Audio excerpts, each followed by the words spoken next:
Welcome back to our Steven. Anybody else get glued to the tracker when it says your item is 5 stops away? And today, from a guy getting both his girlfriend and her sister pregnant to coworkers running a secret group chat, we've got some wild update stories, all starting with a post titled, "My 30-year-old female, husband 32-year-old male, impulse bought a dog." Original post, August 6th, 2019. Together 6 years, married for 3. We so far very rarely had communication issues. Before we got married, we went to a counselor who helped us a lot. Not because we were having issues, but to make sure we were going to be able to avoid these issues. Both of us are child-free and have been talking about getting a dog. I grew up with them, but we travel a lot, so having one hasn't really been in the cards. He recently took a job where we won't be able to do as much traveling for about a year. Recently, he's been very excited because he feels he deserves a dog. He works away from home and I work from home. Like I said, I grew up with dogs. I do miss having one, but there are dogs who would do great with our lifestyle and dogs who wouldn't. We agreed on getting a trainer if we had any issues we can't fix on our own. I am very health conscious, which extends to dogs. There are certain breeds I would never own because they have so many health issues. The other day, he came home with a bulldog puppy. This is a breed on my absolutely not list. He's about 6 months old, and he got him from a family who couldn't keep him. He already has breathing issues, he snores all day and night. He'll need soft palate surgery, and he'll need his nostrils enlarged. He can't run, he'll need patella surgery. Like I said, he's only 6 months old. I am so frustrated. We've had the dog for about 4 weeks and he doesn't want to walk the dog much. He won't clean up after it. All he wants to do is take him to the dog park and pet store. He loves when people gush over how cute he is when he snorts. The dog, not my husband. We had a very big argument over the dog. He wants to let him sleep in the bed with us, but I told him I would be sleeping in another room. He didn't care, and the dog has been sleeping in our bed for the past 3 nights while I've been in the guest room. During the day, he is quiet. He's a good puppy for sure. He doesn't destroy toys and he's happy as a clam to sleep next to me all day while I work. The snoring doesn't bother me as much, but knowing he snores because he has that much trouble breathing makes me feel so bad. But I am so upset with my husband for getting a dog with so many health issues. I do not know how to address the situation without letting my temper get away with me. So that's the end of the first post, and the husband did the kind of unforgivable in a relationship. You don't go and get a pet without the other person signing off on it for sure. I mean, in a way, you could spray some Febreze on the situation and say, well, at least that bulldog with all of their health issues is going to be with somebody that seems to really care for them and will get the things that dog needs. Even if those owners are the type of people that want to say to that dog's face, they're a walking abomination that shouldn't exist. You just don't spring a 10+ year commitment on your partner without ever making sure that your partner is fully on board with that. It's almost similar to the whole bunny thing when it gets close to Easter. So many moronic people adopt a bunny for another person as an Easter gift, and then they inevitably turn around and send it to some shelter or, God forbid, release it into the wild because they don't want to care for it. The OP then went on to post an update 24 days later, August 30th, 2019. Thank you all for the thorough responses. I read every comment you guys sent. A few months ago, I read a post where a woman sat down with her husband and outlined everything she takes care of at home in a list format, like kitchen, trash, dishes, wipe counters down, etc. That way of communicating really stuck with me, and when we went to see our therapist, I used the same format to express how much I do for the dog. My husband told me that owning a dog was a joint effort, and since I'm home all day, it shouldn't be a problem.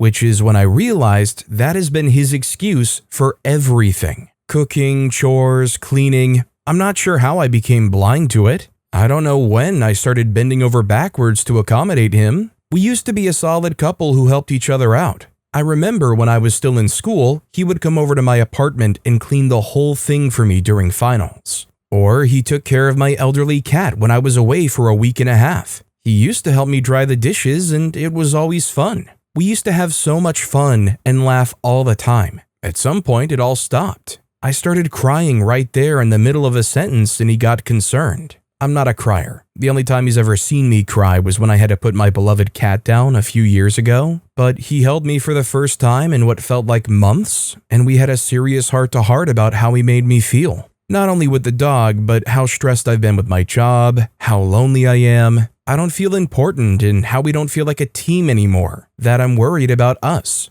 I guess it clicked for him because he really stepped up taking care of the dog. He started going into work earlier so he can come home early and hang out and make me dinner. It happened slowly over the course of the last few weeks, and the routine suits us a lot better. We hired a trainer to make sure we can understand the dog's boundaries together, and the dog sleeps in a dog bed. Our bedroom life has slowly gotten back to where it was when we got married. We're watching our favorite shows again and going out more. I've been putting my foot down more about my feelings, and he's been receptive. We're still going to therapy for now. As for the dog, we're going to keep him. Is he a no-list dog? Yes. But is he a good puppy with a big heart? Yes. We have the money to afford him, and he took off after training. It's nice having a dog again. So, I'm glad they're at least going to therapy and working on it, and it seems like they're at least making a go at it, making some effort. Unfortunately, the OP never posted an update after that. I feel like after 24 days, it's still not enough time to truly tell. But as always, time will tell. A user named King Cricky left a comment saying, "Man, I'm a cynic. This just screams, hubby's on best behavior until maybe 2 major holidays happen." And speaking of being a cynic, I may never be able to make more videos about stories with crazy updates, unless you hit those like and subscribe buttons down below.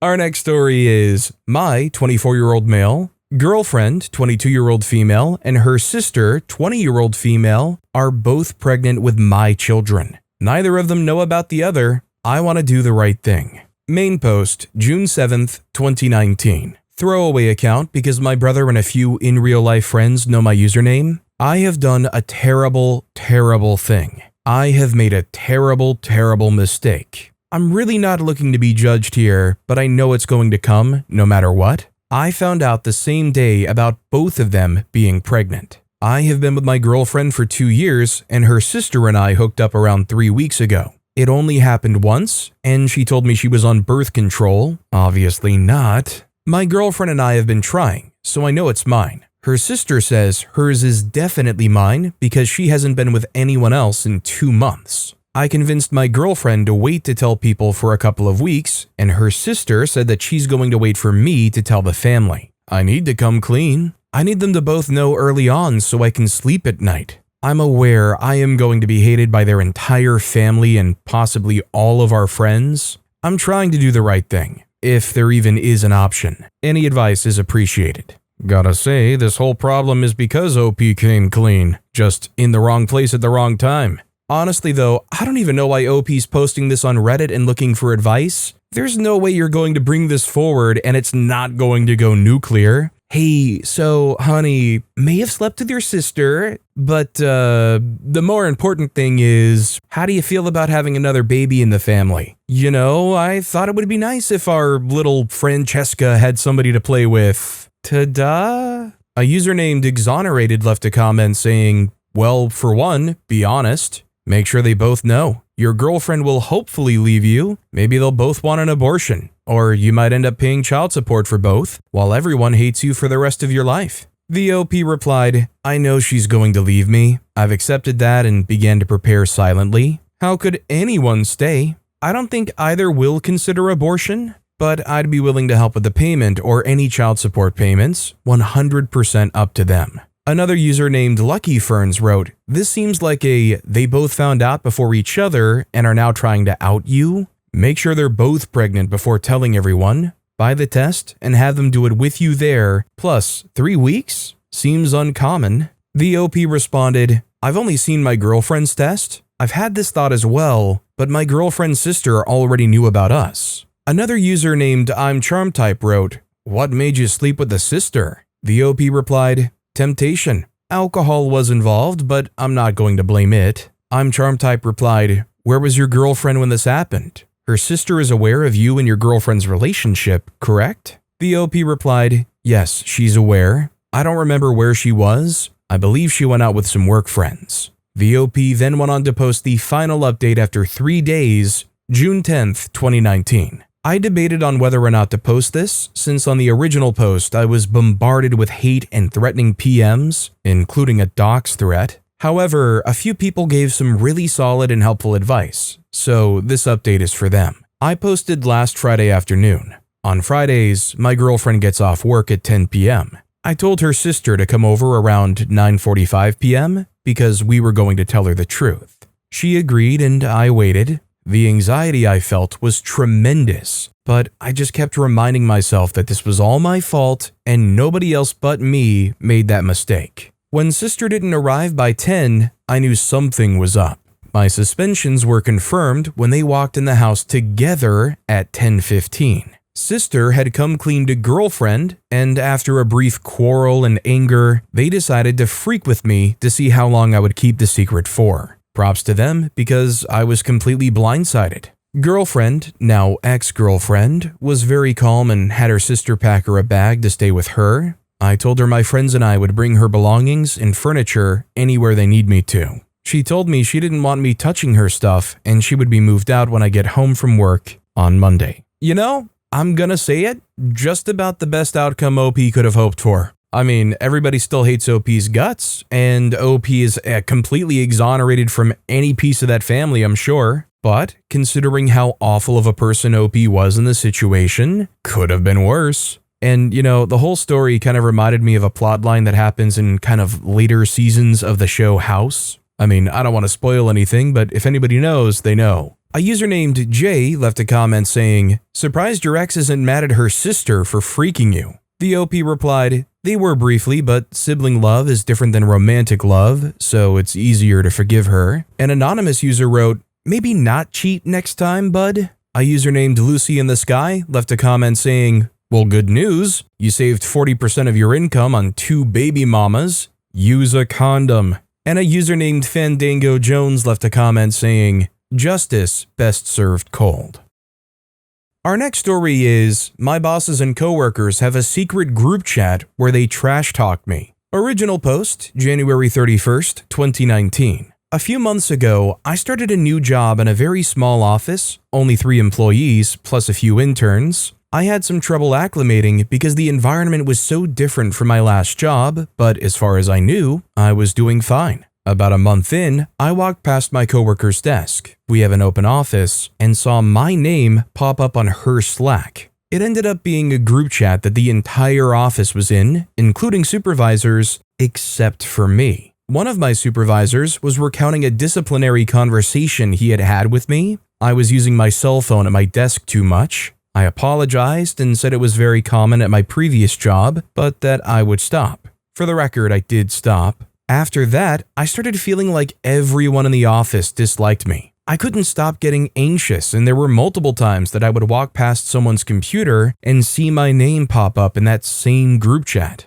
I know I should have stopped looking. I don't have an excuse as to why I didn't. I could say that my bosses were communicating with everyone except for me about my shortcomings. But still, I should have kept my eyes on my own paper. Eventually, I saw my boss tell a coworker that they were planning on firing me. So I put in my 2 weeks notice, citing my poor performance in the position, which is valid to be honest. When I did that, the 2 aforementioned bosses told me that I was a fine worker and I hadn't been underperforming at all. One of them said, "Are you committed to quitting?" I said yes. Everyone was super nice about it, to the extent that I wondered if I'd imagined the past 2 months of gossip and plans to fire me. To be fair, I am very easy to gaslight. Not that I was being gaslit in this situation, it's just easy to convince me that I'm wrong in my perception of anything. Anyway, once again, I saw the following exchange in the group chat while my coworker talked to me about something.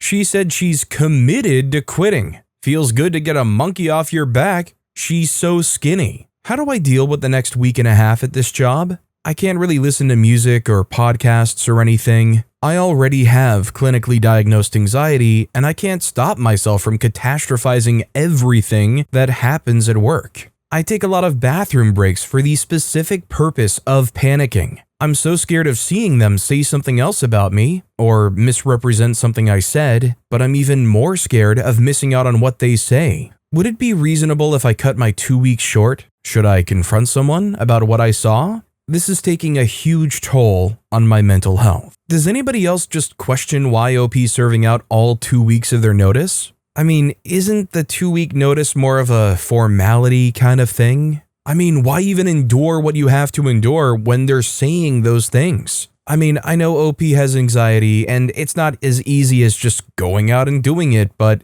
imagine how good it would feel if OP just came forward and said, all of you people are awful and I've seen everything you said the whole time. I am gone. Say what you want to say, but don't give me any grief about it. And then just walk out and don't come back. The OP then posted an update on December 31st, 2019, 11 months later. My original post went live while I was on my way to a job interview.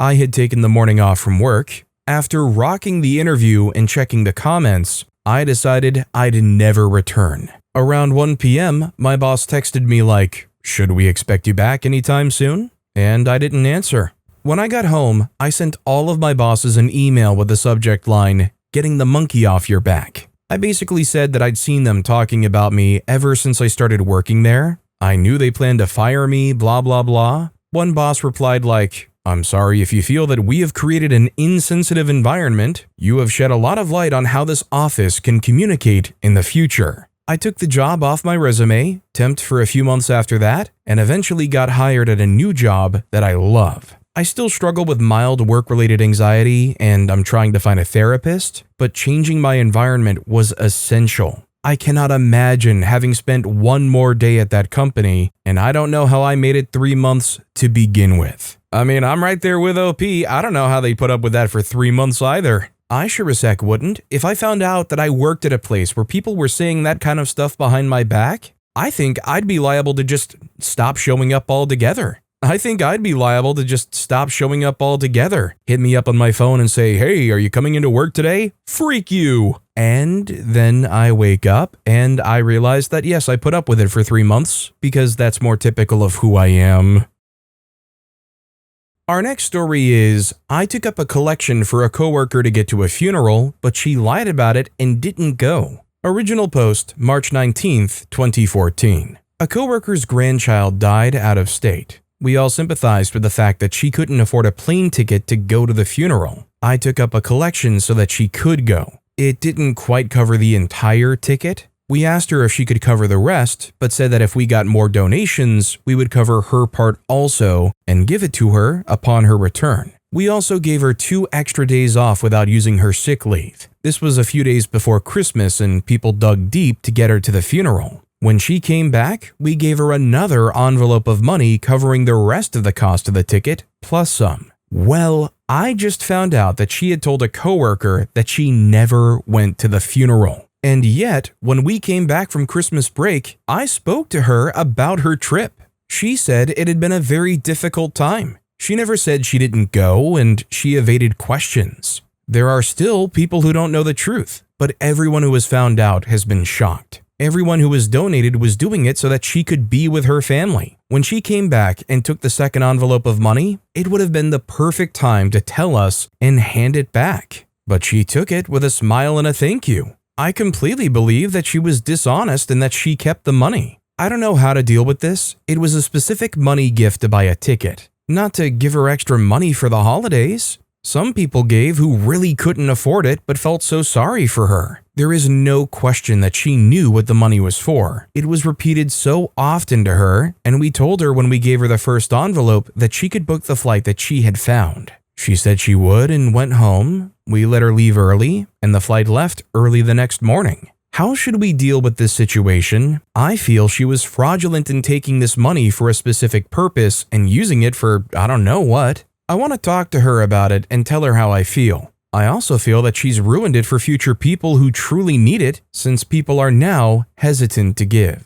I am not a lawyer, and this is one of those situations where there might be a legal case, especially in some specific jurisdictions and whatnot, but I have no earthly clue where this would start and where it would end. I've heard some people say things like, do you have a statement somewhere that shows her acknowledging these things and that it was given for the sole express purpose of a plane ticket and whatnot? A user named Sunflower wrote, "This is bizarre that a person would do something like this. My first thought was maybe she made the whole funeral thing up and just wanted some extra days off, right around the end of the year and Christmas, and wasn't expecting people to offer to buy a plane ticket for her. This would be so wrong if it was the case, but I just can't imagine someone knowingly doing something like this." The OP then went on to post an update March 24th, 2014, 5 days later. Surprising ending to this question. It has been a difficult week. The coworker had a lot more things to hide than not flying out to be with her family. The department chair and I sat down with her. She admitted that she did not fly out at all. Actually, she never even looked for a ticket. She took the money and the time off and stayed home. Her intent was to be able to buy her husband a power tool that he wanted for Christmas, but had spent the money elsewhere. She never met the 9-year-old grandchild, but the child did die of a rare disease. We asked to have the money returned. If we do receive the money, we're then going to donate it for research for the disease that the child had. It was never about money, but about the fact that she didn't go and didn't at least tell us. Now we know that she never intended to go. This person was let go this morning. She was fired for getting paid time to go to meetings she said went all day but weren't, along with a few other things they discovered, and also the airline donation money. She was escorted out of the building in tears. I actually feel badly for her. I hope she gets the help she needs. Thank you everyone that commented. That was helpful during my meeting with her. It's probably inappropriate of me to speculate, but this lady had to have like some kind of problem or addiction or something that had to have been going on here, right? Even if it's like a compulsive liar type thing. I feel like it's that, or God forbid it's drugs or like a gambling addiction or something that she wanted to use the money on. I mean, after the lies that she told, I certainly don't believe the whole, well, I wanted to spend it on power tools for my husband, let alone the fact that that's not very innocent in itself. It's a blank lie covering up whatever it is that she did use the money on. A user named Just Some Kind of Thing commented, "This is an especially crappy thing to do regardless. But why the freak would you go back into work and start telling people you didn't use the donated money for its intended purpose?"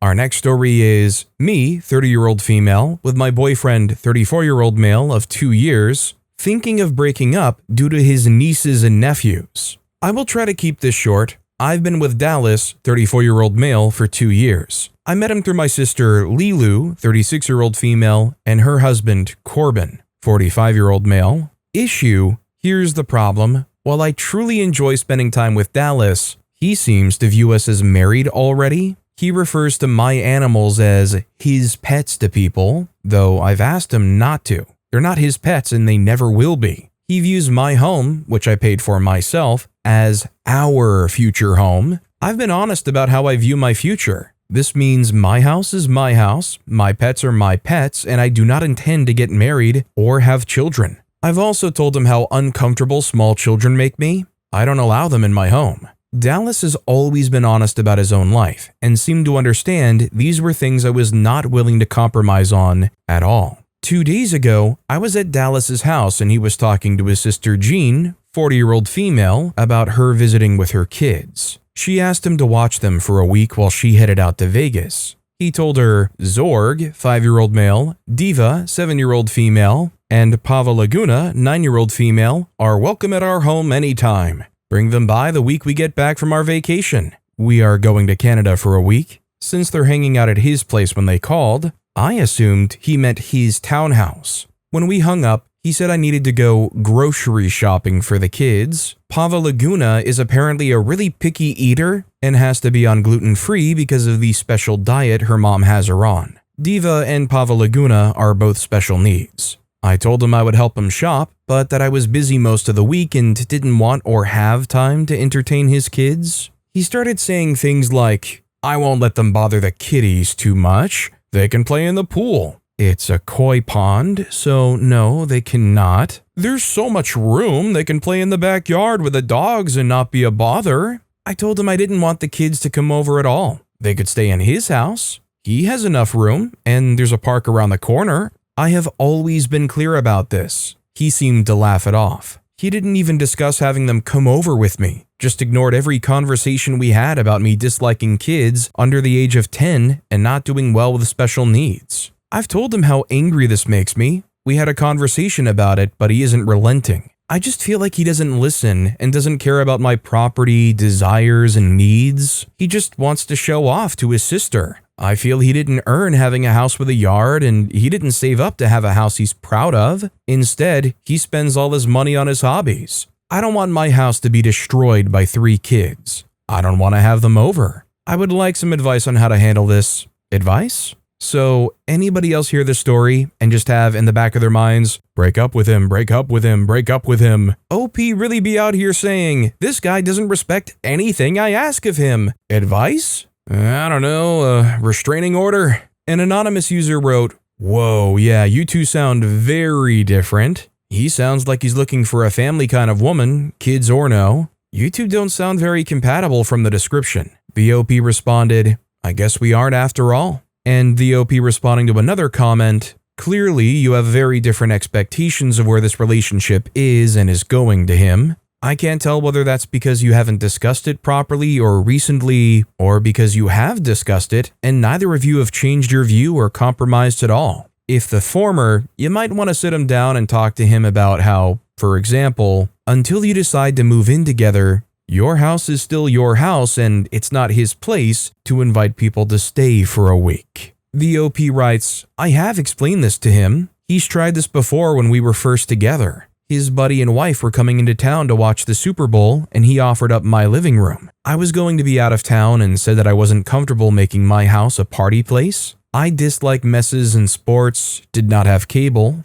I use it to play DVDs. I wasn't going to purchase cable for one event. He got upset but dropped it soon after. I didn't think it would come up again. Then the OP quoting another question, as an aside, whether or not you have discussed with him what your expectations for the relationship are, I would expect that unless you had explicitly told him otherwise, he should treat a house which he doesn't own, isn't paying rent on, and doesn't live in as not his. It strikes me as bizarre at best that he doesn't. The OP writes, I've never told him that the house would be ours. I said, as we would never get married, the house would belong to me, and I would be the one to make all major choices in the home. He doesn't like the color of my walls in the bedroom and has asked if we can repaint it when I move in. I told him the house wouldn't be repainted to a new color because I liked it. My ideal match would have his own house we would stay at, and we would do couple things together, but have our own space. The OP then posted an update June 5th, 2015, 3 weeks later.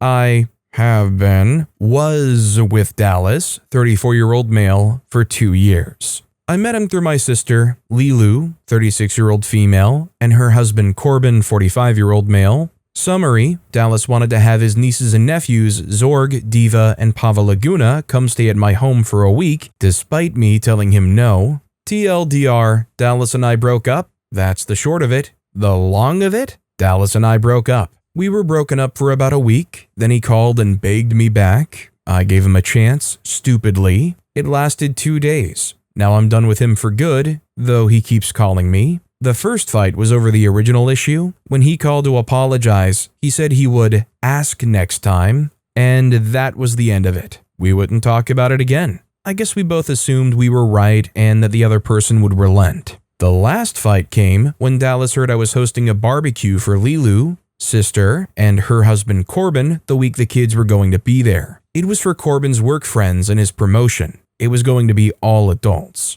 I guess Corbin had bragged about my koi pond. He has a few fish he bought in there, and he helps me with it. So his friends wanted to see it, and I said it was fine, just as long as they did the dishes when we were done. I hate dishes. I offered to help cook. I told Dallas about it, and he said that he would bring the kids. I told him there were going to be no kids because it was work-related and not really super casual. He got really upset. He then told me that it would be a lot of work to bring the kids to his house when they could just chill out in my house and not bother people. I asked him why he thought the kids would be there at all. He told me, because you agreed to have them. I told him that was not happening. He was not invited to the barbecue and we were not going to Canada. Well, I was, he wasn't. I had a friend agree to stay in my house while I was gone and went on the trip with my sister. So now I'm single. The barbecue was great. Dallas has stopped by several times trying to talk to me. I threatened to call the police on him.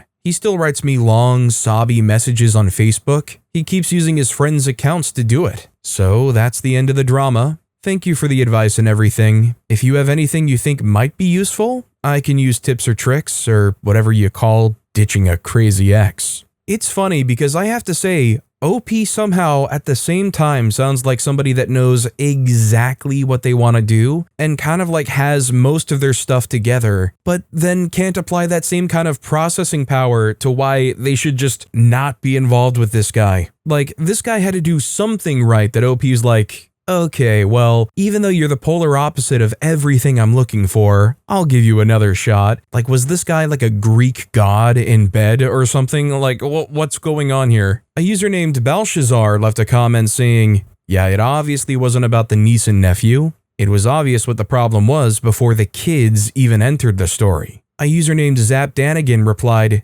they are so incompatible, I wonder how this went past the second date. And lastly, a user named Captain Delicious Pants wrote, how the freak does someone mistake a koi pond for a pool? But with that being said, that's all the time we have for today. Now, if you want to hear some more stories with absolutely crazy updates, why not check out that video on the left of the screen right now? Or if you missed my latest video, why not check that out on the right of the screen right now? But with that being said, I'm going to go chill out in my nearest koi pool, and I'll see you all next time. And I'll see you all next time with some more stories.